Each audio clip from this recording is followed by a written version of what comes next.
Can someone out there please remind me why I'm still watching this television show? I mean, I guess it's to make this video for y'all, but at some point I gotta protect my mental health. But I also gotta make videos for y'all. But at what cost? Like, shouldn't I be watching the news? We voting Donald Trump, baby. Donald Trump, baby. America needs saving. America needs saving. Yeah, I guess this is better.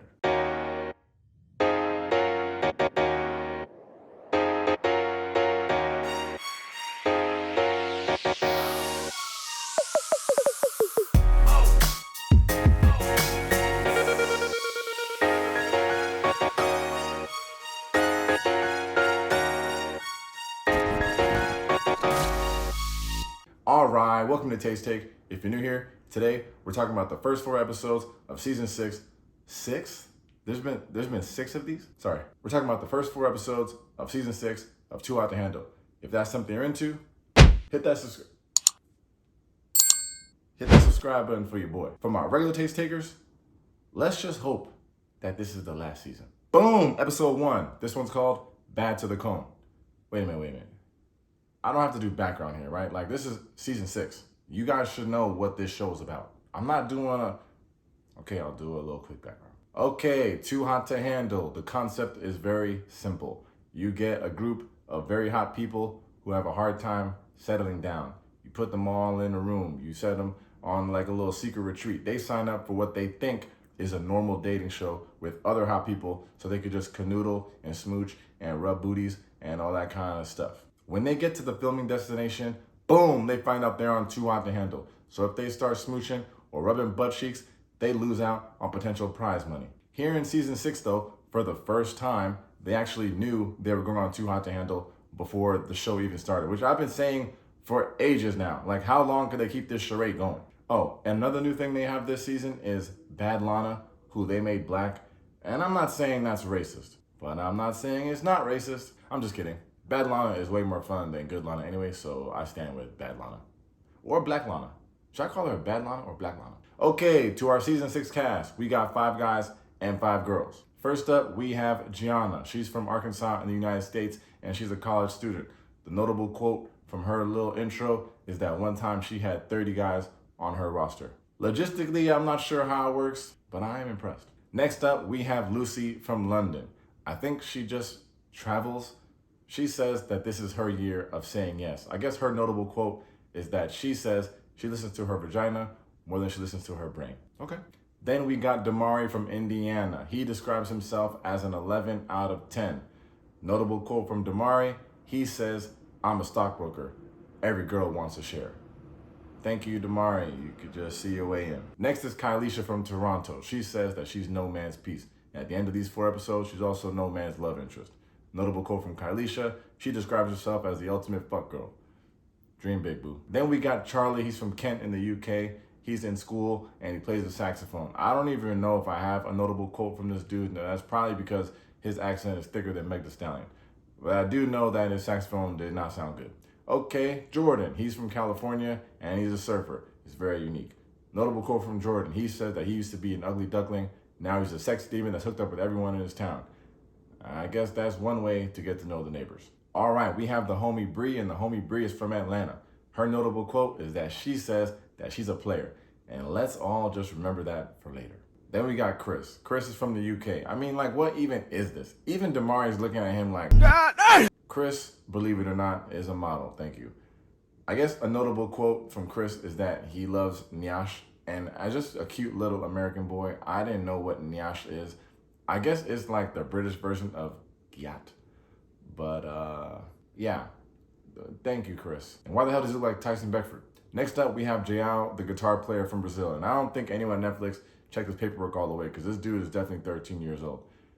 Notable quote from Jao, "I'm 13 years old." No, I'm just kidding. I don't really know what he was talking about. And last but not least, they bring out Catherine from LA. Whoa. Her volume is on 11 at all times. And you know what? It is annoying. And I can see y'all being annoyed about her. But I gotta give her props because there's something to be said about someone that's not afraid to be a little corny or a little cheesy. If you're that hot, it's much easier to be boring and just walking around like looking like Chris. But like to be that goofy and cheesy, there's something to be said about that. And I think it should be, I guess applauded. All right, so here we officially meet Bad Lana, and she tells the group that all rule breaks are allowed. Apparently, good Lana made Bad Lana so she could see how bad these people could really be. What even is this show? Anyway, let's just get into the drama because we got a lot of geometry to sort through. First, we have a love square with Charlie because Catherine, Lucy, and Kalisha want him. Then Jordan and Joa's first love triangle because they both want Gianna. And another love triangle because Bree got her eyes on Damari and Chris. But that might be another love square because I think that Charlie wants Damari more than Bree does. Also, I'll be remiss if I didn't mention that Chris uses too much toothpaste. You see, I'm just looking around for shit to start. I'm gonna get the help I need. Anyway, Bree comes over to Chris looking for trouble, and that shit was so steamy, I almost took my damn shirt off. Anyway, ladies and gentlemen, we have our first kiss. The second kiss ain't too far behind because that's when Jordan kisses Gianna, but that's about the only action these two gonna get for about a month of Sundays. The third kiss already on the way. Charlie kisses Lucy. Bad Lana got this shit so damn lit. It's only the first episode. We don't got time for a break though, because Damari and Bree finally link, and that's kiss number 2 for Bree. I'm tracking kisses like that dude on CNN be tracking electoral college votes on election night. Then freaking Joa kisses Gianna. Now she got 2 bodies. Charlie and Catherine finally talk, pretty much just going over how hot each one of them are. Oh, of course, they also kiss. Charlie asks Catherine, are you a kiss and tell type of person? She's like, no. And of course, asking anyone if they kiss and tell is a red flag, but asking someone that on a TV show that gets recorded using cameras, different. Bro, then all of a sudden, Kalisha and Charlie are talking about something so regular. It was like damn near the weather. And Charlie's like, you're good with your mouth. And she's like, you want to try it out right now? Charlie was like, you serious? She's like, yeah. Yeah, so they obviously kiss. I have officially lost count. Over to the first party. Everyone's wearing their sexy ass costumes, but it wouldn't be a Netflix dating show without a dice game for sexual acts. Everyone's out there sucking and licking and smooching the hottie of their choice till good Lana shows up and ruins the party.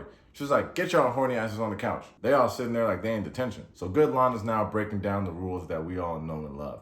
And she says that this season has the highest prize of any prize she ever gave out, $250,000, which I'm sure is just a reflection of inflation. Apparently Jordan wants the money so he can buy coconut water. Look, I've said it once and I'll say it again. They need to only get people on this show that need the money.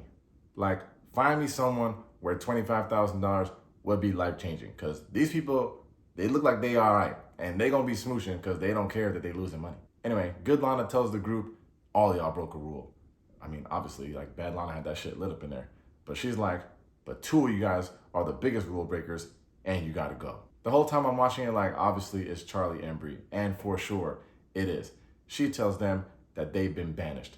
While they're walking out, good Lana stops them, and she's like, look, y'all, I said y'all was banished, but I didn't say y'all was eliminated. Dun, dun, dun. Boom, episode 2. This one's called Paper Clips and Pay-Per-View. Now we find out that good Lana has built like what she calls banishment quarters. It looks like a fancy prison. It's kind of like probably what Martha Stewart was in, or like what Trump will probably, Bree and Charlie pull up to these banishment quarters where we find out they're gonna be for the next 24 hours. Then back to the group. I forget who asked it, but someone was like, raise your hand if you kissed Charlie. It was kind of like in Mean Girls when they're like, raise your hand if you've been personally victimized by Regina George.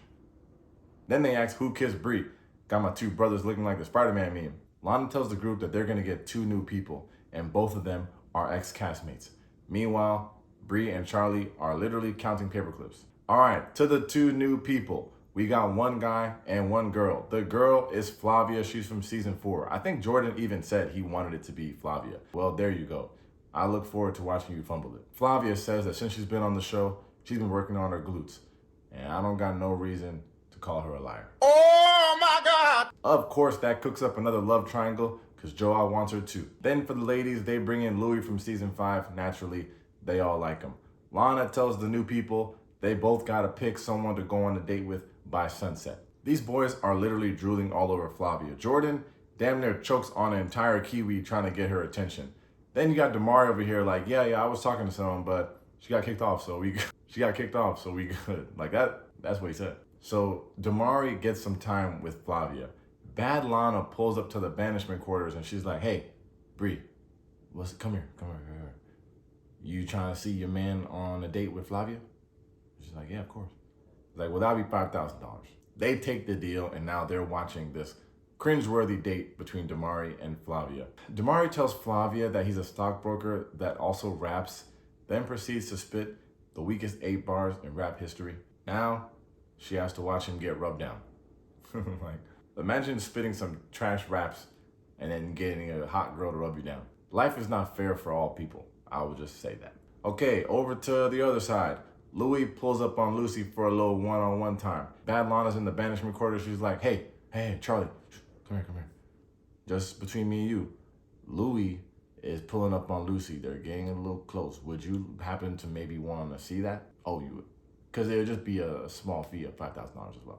Okay, I don't think this is in the order of how the show's going, but this is a quick commercial break to point out the fact that I don't think Joao knows how to say anything in Spanish besides, I lived in Barcelona for 3 years. I have to say that. Okay, anyway, Louis and Flavia are about to choose who they want to go on a date with that night. Of course, Bad Lana offers our banished the choice to watch it for another $5,000. Louis chooses Catherine to go on a date with. Flavia chooses Jordan. Good grief, like he needed a win. A win that won't last long, but a win nonetheless. On their date, Jordan says that he just wants to see how good she looks in every angle. Okay. He's on this date basically doing the mute challenge. It's so strange. Jordan is like literally like this. He's like, can you turn to the left? Wow. Can you turn to the right? Wow. This dude Jordan's on a date just saying stuff. Have y'all ever been on a date like this? Because he just be just saying anything. Like, yo, isn't it crazy, like, wind? Like, where does that even come from? Like, because, like, you feel it, but, like, what really is Earth? Flavia's like, bro, if you don't get the hell out of my face. I mean, she's still whatever. She's trying to be nice and all that. She's like, so who are you close to in your family? He's like, my mom. She's like, do you still live with her? He's like, yeah, I live with my parents. And this is her face. Yeah, he lost. Now, on Louis and Catherine's date, they're just basically trying to break the rules. Do they say, no, they broke the rules, like almost immediately. Jordan comes back to the house and they ask my man, how was the date? Jordan proceeds to have a full-on seizure, and I don't even know, I have to show this. And Netflix, just relax. This is important. You know it is, so just let me show this. Hey, how's your date? Oh, he had a great time. He had a great time. Hey. Oh. What are you even thinking? Anyway, then Catherine comes back to like, how was the date? Oh my God, it was so good. Like, did you guys kiss? Absolutely not. We would never do anything like that. I don't even know why you would even ask me something like this. Like, we're gonna find out in about 45 minutes, but do you, boo? Lana then tells the banished that their time is up. And honestly, it was kind of cool to see them create that little friendship, like an unlikely duo of Charlie and Bree. So like, it sucks that they were banished, but it was kind of cool because now they have new friends. Joao goes to talk to Flavia. He's like, so how was the date? Jordan said you guys had a real connection. Flavia damn it throws up in his face. He proceeds to ask her to share a bed that night, and she's like, we'll see. Oh yes, we will see. End of the episode here, and Lana comes through. She's like, look, there was a breach, and y'all better come clean. Louis is lying through his teeth, but he finally has to admit it because Lana's like, look, if I gotta admit it, it's gonna cost you $10K. But if you admit it, it's gonna be $6K. So for a $4,000 savings, my man finally gets a conscience. It's basically reverse inflation. But then Lana tells him they also lost another $15,000 from people who are not in this room. Everybody's looking around like, what the hell? But what they do know is that Bree and Charlie are coming back. Boom, episode 3. This one's called I'll Have What She's Having. So Bree and Charlie come back in the house, and I forgot that they were paying the $5,000 to get their snoop on. So that's where the other $15,000 came from. You gotta remember to carry the one. Since they was locked up, of course, now they became homies. So now Bree is trying to wingman for Charlie to get Lucy to realize, like, look, he was really broken up about, messing things up with you. Then Bree goes to do her own damage control to talk to Damari. Damari's like, look, what would make you kiss Chris? I'm here looking like, have you seen Chris? She says, it was really just an attraction thing. Honestly, what else would it have been? Literally, what else? But Damari forgives her and he says he still wants to get to know her. All is well. For now. Now Charlie's going to talk to Lucy and she's got to pretend to still be upset. Honestly, this is the craziest part of the whole episode. He tells Lucy, you know what, when I was locked up in the banishment quarters, I had a lot of time to think. And not only was I thinking in there, but I also wrote you a song. She's like, oh my God, you wrote me a song? Wow, can I hear it? This dude, Charlie, has the absolute audacity to start singing. Am I gonna sing it? Ugh. Lucy, your lips are so fucking... All right, let me get serious. Lucy, your lips are so fucking juicy. Y'all telling me I shouldn't just be watching the news? Anyway, immediately Lucy's like, I'm not sharing my bed with you tonight. And honestly, I'm feeling like just punching you in the face right now. Okay, over to Flavia. She's got to make her choice of who she's going to share her bed with. Obviously, she chooses Joa. Jordan is the most delusional person on this entire show. I guess what it really is like when you're that hot and you're not used to someone else that's that hot and you realize they don't have to choose you because there's other hot people around. Like, he doesn't know how to handle that. I think that's what's happening. The next day, they wake up, everyone's still all horny. Jordan's still all sad. Then apparently, Catherine seeing Louis' Big Ben. This girl's energy is so strange. They're all so horny that it's time for their first workshop. This one's called Rechanneling Sexual Energy, hosted by Layla Martin. Honestly, I don't know what the hell this workshop was trying to do, but she's trying to show them how to have an energy orgasm. I could just watch the news. I really don't know what's going on here, to be honest with you, completely and truly.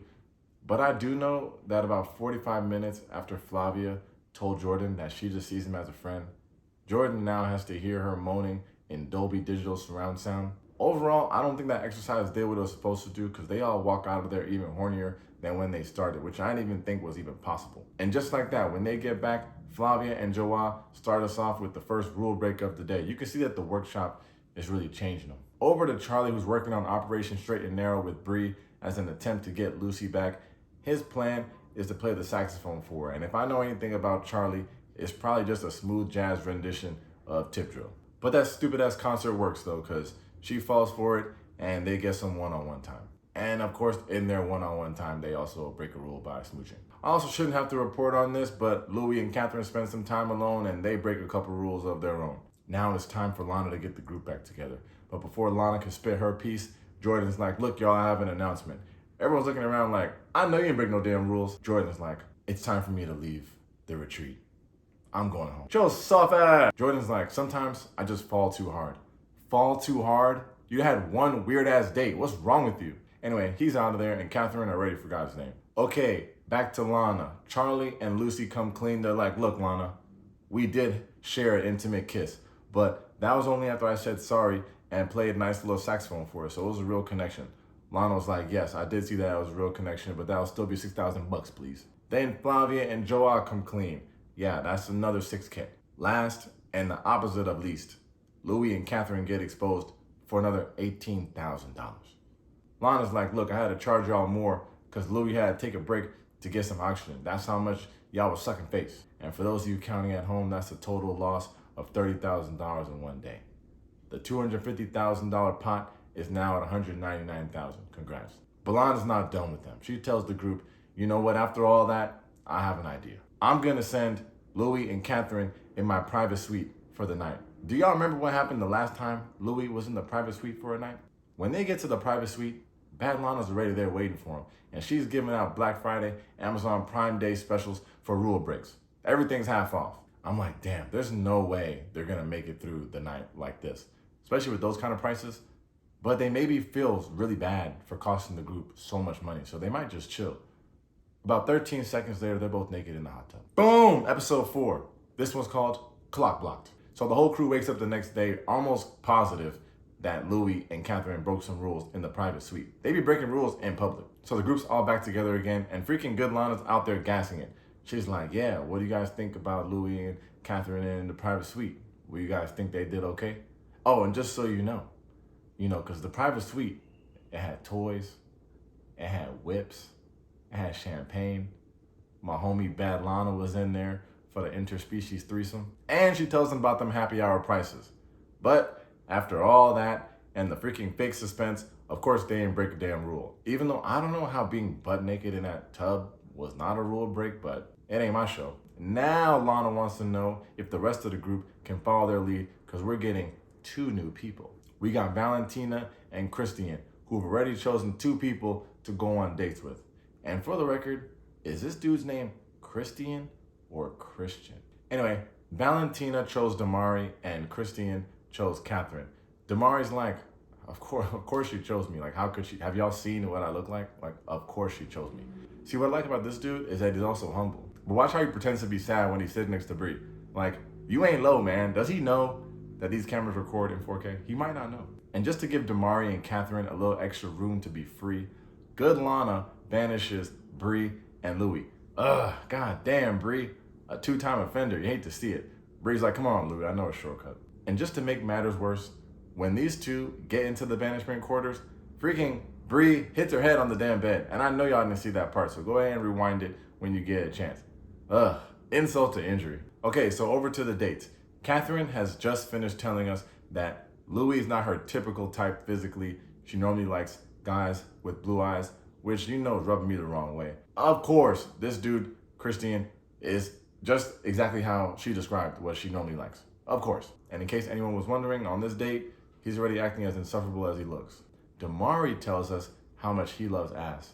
And these people at Netflix have the absolute audacity to send in that thing is juicy. Jesus. Okay, all right. Everyone just relax for a second. Did anyone see Damari's face? Like, this show is so unbelievable, but this was the most realistic face in the entire history of the show. Anyway, each of these dates are set on a 1-hour timer. What are even the highlights of these dates? Christian is a dweeb, and he also looks like he's 16 years old. Damari tells Valentina that she's gonna be the best looking girl in the house when they get back.